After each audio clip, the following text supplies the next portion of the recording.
I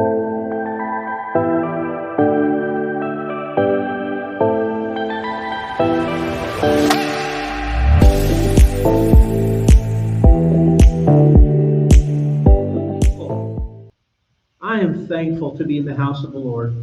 Even in the midst of all that might be happening and going on, we are here today, and I want you to receive from the Lord that from which you have come here to receive. Who here is needing a revelation from God?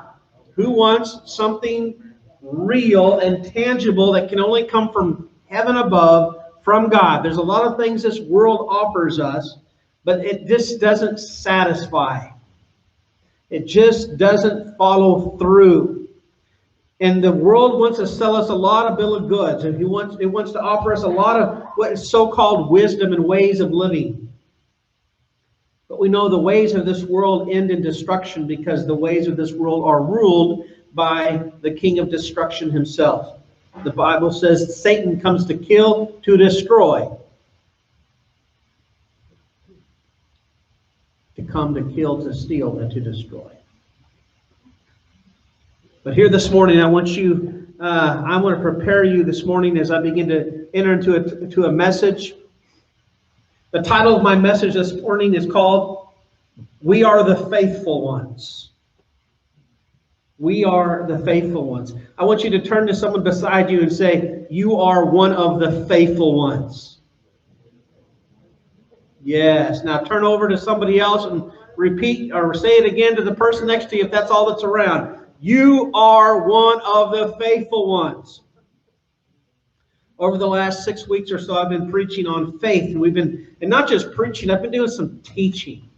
And I've been breaking this thing down. And it's been such an enjoyment for me personally that I just am going back into it. I'm going back into it. And I'm hoping that it's starting to percolate within you as well. That there are some elements of faith in the what does it mean to live by faith? What does it mean to be pleasing to God when it comes to our faith life?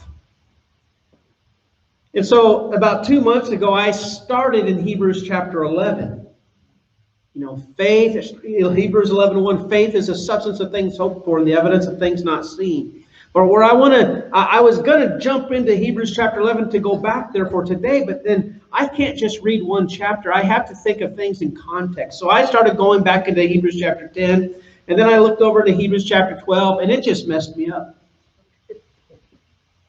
I said, Lord, I'm not going to be able to get into Hebrews chapter 11 yet, because there's too much gold sandwiched in between this. There's chapter 11, which we know is it's called the Hall of Faith.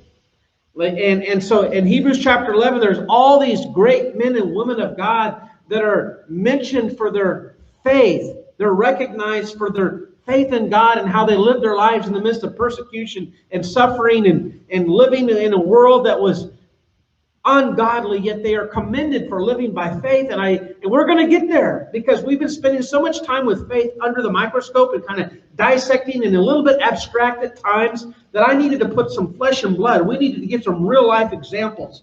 I wanted to really show you that this isn't just something. It's not like we have lab coats on and we're like, remember in high school when you had to dissect a frog, that that's not the frog, it's the innards of the frog, and you can learn a lot about a frog, but you're not going to know what really a frog is until you see it alive, until there's flesh and blood coursing through its heart.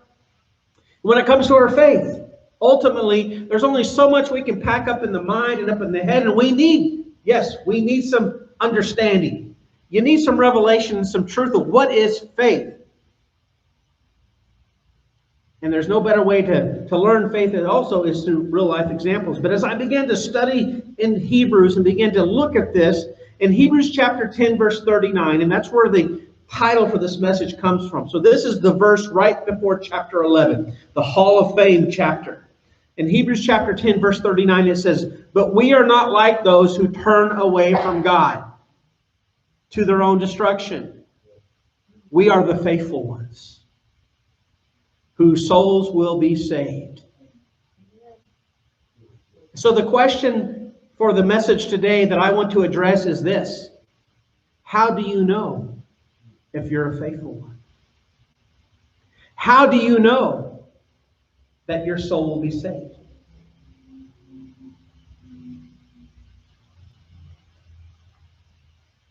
in Hebrews chapter 12. Now remember, Hebrews chapter 11 is the whole chapter on by faith. Abraham, by faith. Moses, by faith, by faith. It's just all the heroes of faith. But when you go from chapter 10, where we just read the last verse, and we skip over chapter 11, now we look at the first two verses in Hebrews chapter 12.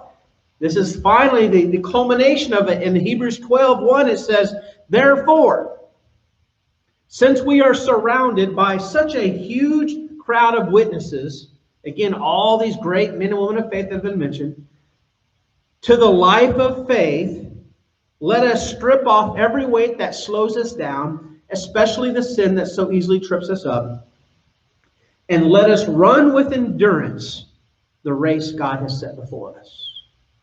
We do this, okay. This is, we're going to start getting into what does it mean? How do we know if we're one of the faithful ones?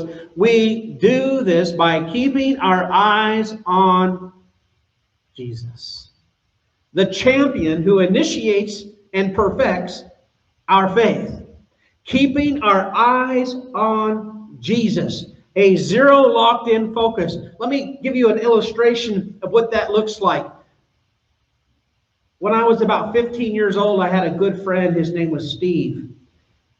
And one of the good things about Steve was he was a year older than me, so he could drive, and he had a 1978 gold Cadillac with a big old 504 under the hood.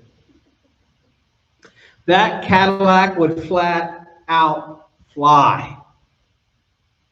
And it was an automatic on the column. And one particular afternoon, I heard him honking his horn as he was getting ready to come up into my house. And so I ran outside, and being the goofy 15-year-old, don't think a whole lot about what you're doing, he was always kind of a fast driver. And so he pulls up in my driveway, and so I just pretend I jump on the hood of the Cadillac. Now you have to understand, the hood of a 78 Cadillac is not like the hood that's on your car. It's not made out of plastic. It was a tank. So I jumped on the hood of that Cadillac, pretending like, you know, you're just being funny and dumb. And before I could even blink, he threw it in reverse, hit the gas.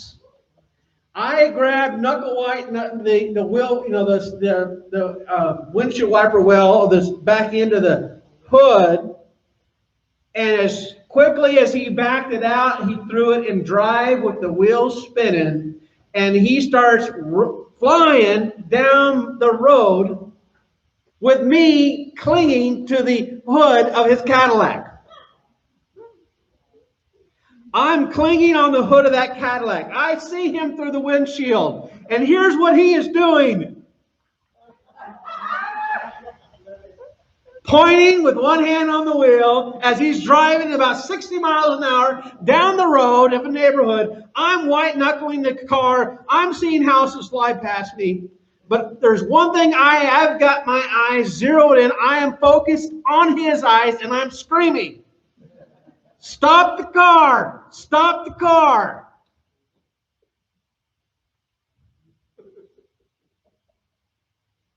Of course, I survived. I'm here today. I learned some valuable lessons that day. One is, don't jump on the hood of a car, especially the hood of one that might be driving by the name of Steve. And so as we were flying down the road, and I'm on his windshield, I thought, oh my. I was afraid, but my eyes were focused in on Steve. I knew that I had to get his attention, that my focus was nothing other than to hold on and to get his attention. Now, when we have our eyes and our focus, there are times in life, now let me tell you, we've had our moments, and you've had your moments in life to where it feels like you're riding the hood of a Cadillac, screaming down the highway, but it's called life. And when it comes to our faith, those that are the faithful ones understand that no matter how crazy our life can get, and it can get crazy, no matter how uncertain things can become, and they become uncertain, That the faithful ones understand that they keep their eyes continually focused on the champion of their faith, the initiator and the perfecter of their faith, and that is Jesus.